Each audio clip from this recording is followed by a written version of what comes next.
Ia tidak menampakkan diri, karenanya ia tidak terlihat di mana-mana. Ia tidak memberikan batasan tentang dirinya sendiri, karenanya ia berbeda. Ia tidak menonjolkan diri, karenanya ia berhasil. Ia tidak membanggakan karyanya, karenanya ia tetap tegak. Ia tidak bertengkar, dan justru karena itulah tidak ada orang di dunia ini dapat bertengkar dengan dia.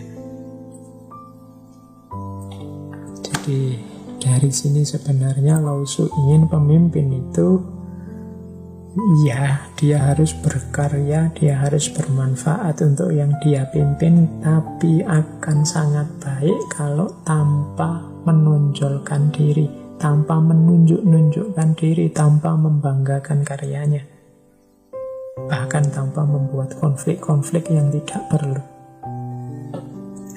Katanya Lao Tzu, orang yang berkarya dan tidak ingin pamer, tidak ingin menampakkan dirinya, justru dia akan terlihat di mana-mana.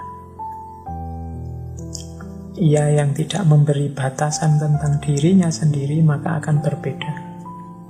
Ini maksudnya kadang-kadang kita ini kan membatasi diri kita bahwa aku ini orangnya begini, bidangnya ini, dan karyaku ini loh. Itu kan menunjukkan batas tentang dirinya.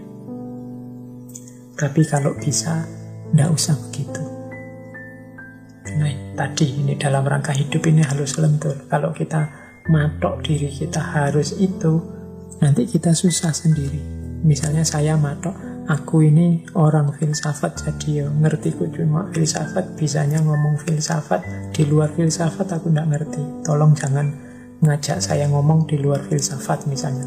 Ketika saya kaku dengan itu biasanya terus menyusahkan aku sendiri. Yang pertama, susahnya apa? Apa bener aku itu ngerti filsafat semuanya? Dalam banyak hal di dunia filsafat, ya mestinya aku ya tidak ngerti. Kemudian apa bener aku itu tidak butuh bidang yang lain? Apa bisa filsafat itu misalnya lepas dari banyak hal yang lain, dari ekonomi, dari dunia sosial, dari budaya? Kemudian selanjutnya kalau aku membatasi diriku sekaku itu, apa ya aku itu tidak ngerti sama sekali tentang bidang ilmu yang lain? Apa mungkin orang hidup dengan filsafat saja? Nah, itu nanti jadi pembatasanku tentang diriku itu malah menyusahkan diriku sendiri. Kemudian jangan menonjolkan diri, karena justru dengan tidak menonjolkan diri seseorang bisa berhasil. Kalau ini lebih mudah dipahami, karena orang yang menonjolkan diri, orang yang membanggakan karya selanjutnya itu kan biasanya orang yang sombong. Orang yang sombong itu ya orang yang mandek, merasa sudah sukses, sudah menang, sudah pinter, sudah berhasil. Ya kalau sudah kan terus dia tidak jalan lagi, mandek. Dan begitu dia mandek, itulah awal keruntuhannya.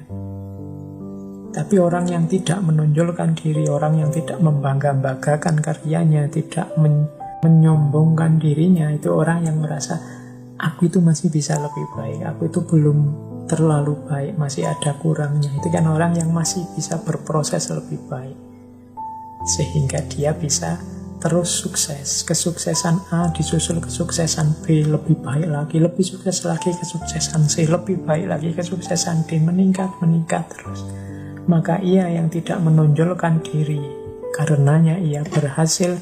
Ia yang tidak membanggakan karyanya, karenanya ia tetap tegak. Dan yang terakhir, ia yang tidak bertengkar. Dan justru karena itulah tidak ada orang di dunia ini dapat bertengkar dengan dia.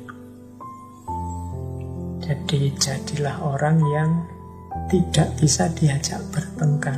Kalau bahasa Jawa ini tidak iso digarai, tidak bisa diprovokasi, tidak bisa dipancing untuk bertengkar. Kalau ada orang ngeritik dia, terima kasih. Kalau ada orang maki-maki dia, dia sabar. Kalau ada orang mengadu-adu dia dengan yang lain, ya dia orang memang pikirannya beda-beda. Jadi tidak bisa diajak konflik. Orang yang semacam ini ditengkari tidak bisa. Jadi ditengkari itu diajak bertengkar. Nah, pemimpin kalau versinya Lao Tzu tentunya harus punya kualifikasi semacam ini.